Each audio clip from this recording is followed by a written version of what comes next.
ಎಲ್ರಿಗೂ ನಮಸ್ಕಾರ. ನಾನು ಚೆನ್ನಾಗಿದ್ದೀನಿ, ನೀವೆಲ್ಲರೂ ಚೆನ್ನಾಗಿದ್ದೀರಾ ಅಂತ ತಿಳ್ಕೊಂಡಿದ್ದೀನಿ.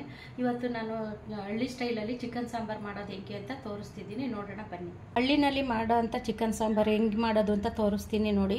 ನಾನು ಒಂದು ಪೀಸು ಚಕ್ಕೆ ತಗೊಂಡಿದ್ದೀನಿ, ಒಂದೆರಡು ಲವಂಗ, ಸ್ವಲ್ಪ ಶುಂಠಿ, ಒಂದು ಸ್ವಲ್ಪ ಹುರ್ಗಡ್ಲೆ, ಒಂದು ಸ್ವಲ್ಪ ತೆಂಗಿನಕಾಯಿ, ಒಂದೆರಡು ಟೊಮೊಟೊ, ಸ್ವಲ್ಪ ಕೊತ್ತಂಬರಿ ಮತ್ತು ಮನೆಯಲ್ಲೇ ಮಾಡಿರೋಂಥ ಸಾಂಬಾರು ಪೌಡ್ರು ಮೂರು ಸ್ಪೂನ್ ತಗೊಂಡಿದ್ದೀನಿ ನಾನು.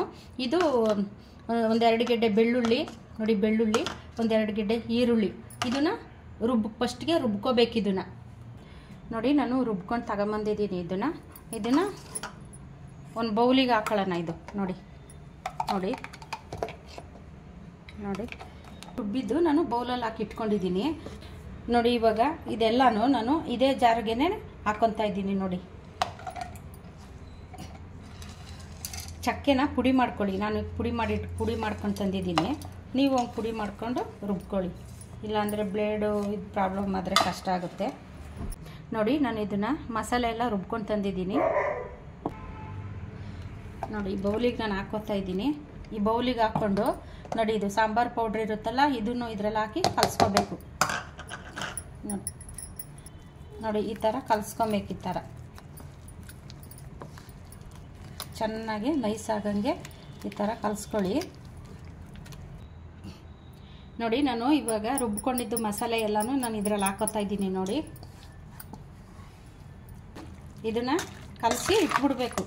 ಒಂದು 5 ನಿಮಿಷ 10 ನಿಮಿಷ ಇದು ಇಟ್ಬಿಡ್ಬೇಕು ಈ ಥರ ನೋಡಿ. ಚೆನ್ನಾಗೆ ಈ ಚಿಕನ್ನು, ಈ ಮಸಾಲೆ ಎಲ್ಲನೂ ಚೆನ್ನಾಗಿ ಈ ಥರ ಕಲಿಸ್ಬಿಟ್ಟು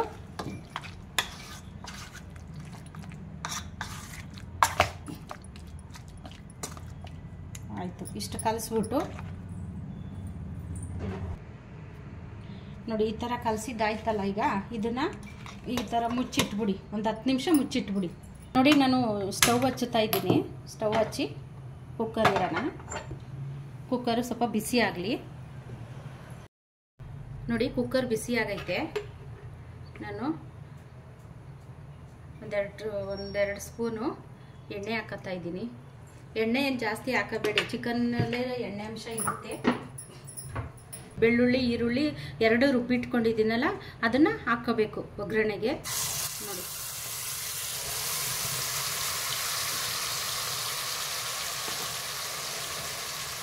ನೋಡಿ, ಇದೆಲ್ಲ ಚೆನ್ನಾಗಿ ಫ್ರೈ ಆಗಬೇಕು. ಫ್ರೈ ಆಗಿ ಇದು ಫುಲ್ಲು ಎಣ್ಣೆ ಬಿಟ್ಕೋಬೇಕು. ಇದೆಲ್ಲ ಚೆನ್ನಾಗಿ ಫ್ರೈ ಆಗೋವರೆಗೂ ಬೇಯಲಿ ಅದು ನೋಡಿ. ನೀರೆಲ್ಲ ಹಿಂಡ್ಕೊಂಡೈತೆ, ನೀರೆಲ್ಲ ಹಿಂಗಿ ನೋಡಿ ಚೆನ್ನಾಗಿ ಇದು ನೋಡಿ. ನೀವು ನೋಡ್ತಾ ಇರ್ಬೋದು ನೋಡಿ, ಇದರಲ್ಲಿ ಒಂದು ಚೂರು ನೀರಿಲ್ಲ, ಎಲ್ಲ ಇದಾಗೈತೆ ನೋಡಿ.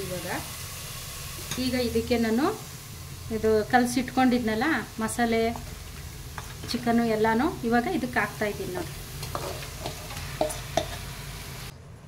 ಇವಾಗ ಚೆನ್ನಾಗಿ ಇದನ್ನು ಮಿಕ್ಸ್ ಮಾಡೋಣ ನೋಡಿ. ಮಿಕ್ಸ್ ಮಾಡಬೇಕು ಇದನ್ನು ನೋಡಿ. ಮತ್ತು ಬಿಸಿನೀರು ಹಾಕಬೇಕು, ಯಾವುದೇ ಕಾರಣಕ್ಕೂ ತಣ್ಣೀರು ಹಾಕಬೇಡಿ ನೋಡಿ. ಬಿಸಿ ನೀರೇ ನಾನು ಹಾಕ್ತಾ ಇರೋದು ನೋಡಿ. ನಾನು ಬಿಸಿನೀರ ಕಾಯಿಸಿಟ್ಕೊಂಡಿರೋದು ನೋಡಿ. ಹೊಗೆ ಬರ್ತಾ ಇರೋದು ಗೊತ್ತಾಗ್ಬೋದು ನೋಡಿ ನಿಮಗೆ. ತಣ್ಣೀರು ಹಾಕ್ಬೇಡಿ, ಬಿಸಿನೀರು ಹಾಕಿದಷ್ಟು ಸಾಂಬಾರು ಟೇಸ್ಟ್ ಚೆನ್ನಾಗಿ ಬರುತ್ತೆ ನೋಡಿ. ರುಚಿಗೆ ತಕ್ಕಷ್ಟು ಉಪ್ಪು.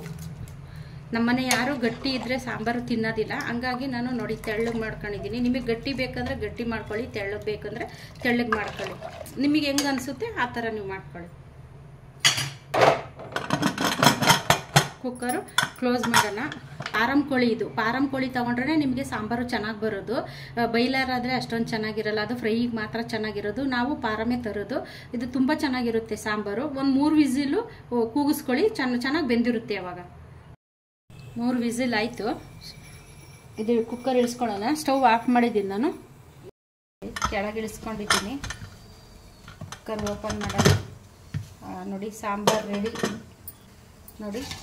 ಸೂಪರ್ ಸಾಂಬಾರು ನೋಡಿ, ಎಷ್ಟು ತೆಳ್ಳಗೈತೆ ನೋಡಿ ನೋಡಿ. ಈ ರೆಸಿಪಿ ನಿಮಗೆ ಇಷ್ಟ ಆದರೆ ಏನು ಮಾಡಬೇಕು ಹೇಳಿ? ಒಂದು ಲೈಕ್ ಮಾಡಿ, ಶೇರ್ ಮಾಡಿ, ಕಮೆಂಟ್ ಮಾಡಿ, ಸಬ್ಸ್ಕ್ರೈಬ್ ಮಾಡಿ. ನಿಮ್ಮ ಸಪೋರ್ಟ್ ನನಗೆ ತುಂಬ ಮುಖ್ಯ. ಸಪೋರ್ಟ್ ಮಾಡಿ. ಮುಂದಿನ ವಿಡಿಯೋದಲ್ಲಿ ಸಿಗ್ತೀನಿ. ಅಲ್ಲಿವರೆಗೂ ಎಲ್ರಿಗೂ ಟೇಕ್ ಕೇರ್. ಬಾಯ್.